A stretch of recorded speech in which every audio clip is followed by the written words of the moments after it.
Cité Laval. Voici toutes vos nouvelles.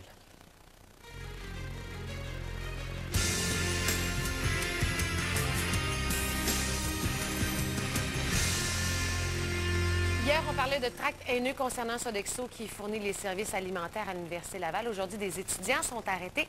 C'est en train de devenir une cause sociale, la restauration à l'Université Laval. Et aujourd'hui, comme à tous les jeudis, en fait, José, le collectif de minuit était à la cafétéria Charles de Coninck pour faire la promotion de l'alimentation végétalienne. Mais dans le contexte actuel, on parlait de tracts haineux tout à l'heure. La tension était vive. Le résumé de Jean-Luc Lavallée.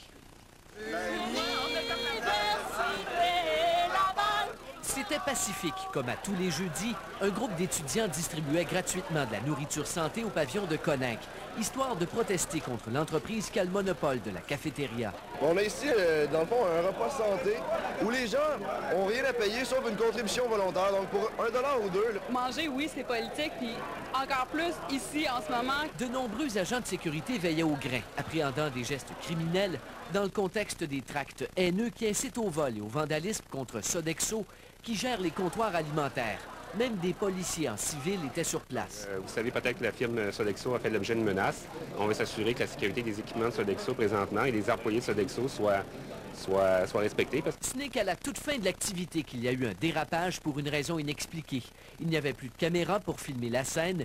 Seul un étudiant avec un appareil photo a réussi à prendre quelques clichés. Il y a une personne qui a tenté de se lever sur la table, puis la sécurité l'ont tout de suite remis par terre, mais je pense pas que les intentions de cette personne-là étaient mauvaises ou violentes ou quoi que ce soit.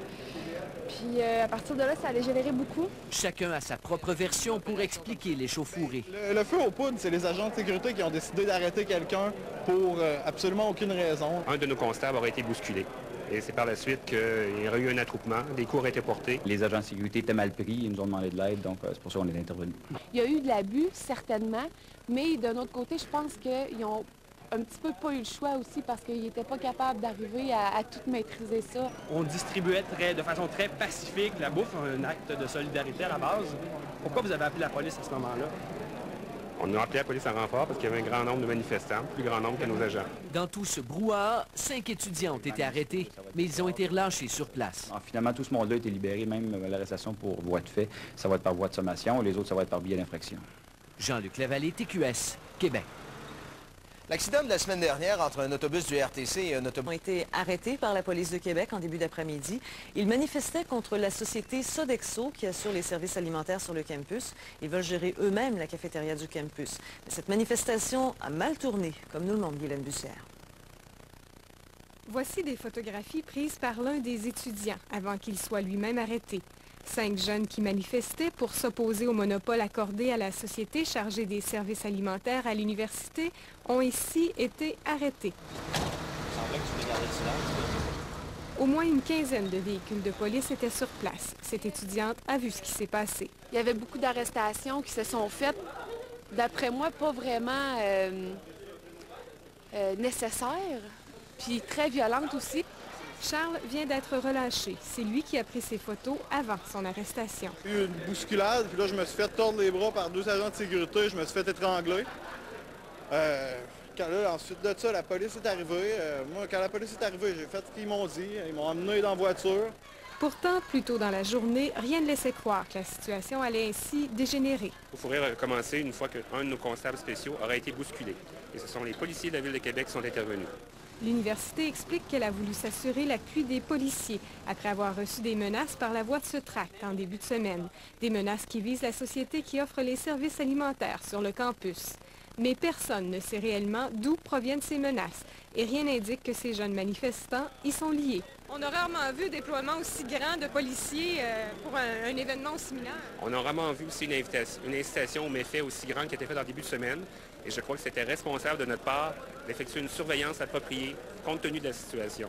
Ça, je ne commenterai pas sur le nombre de policiers qui étaient là. Premièrement, il faut toujours s'organiser pour ne pas être outnumbered, pour prendre un chiffre anglais, là, mais pour ne pas être en infériorité numérique, c'est évident. Là.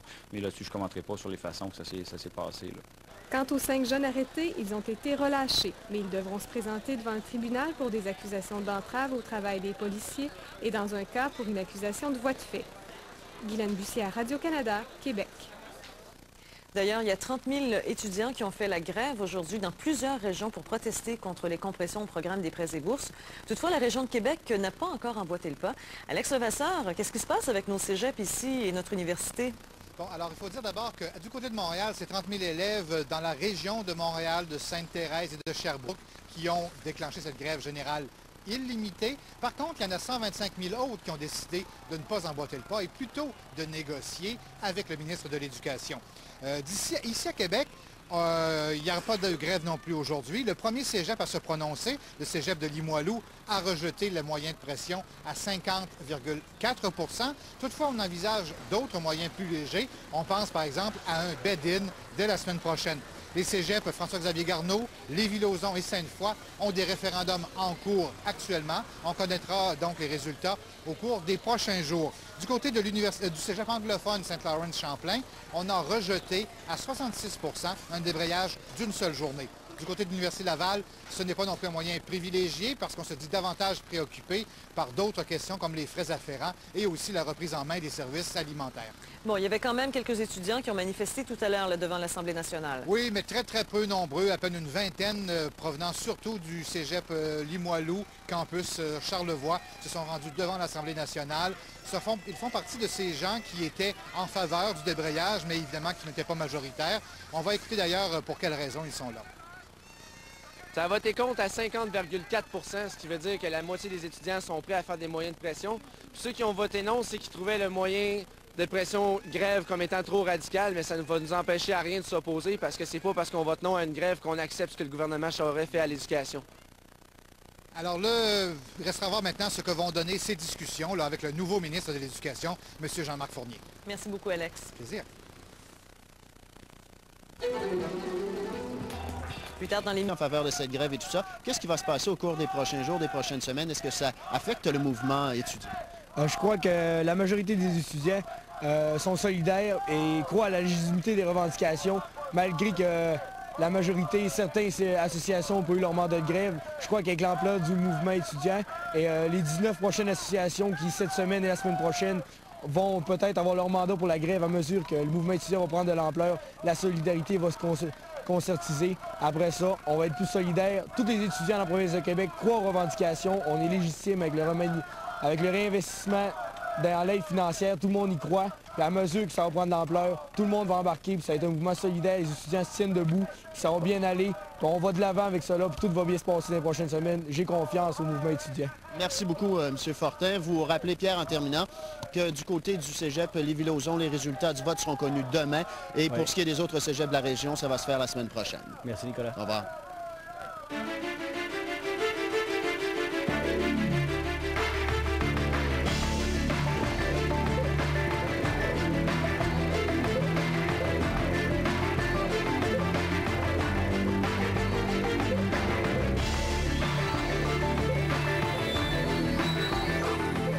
La voie ferrée est toujours fermée à la circulation.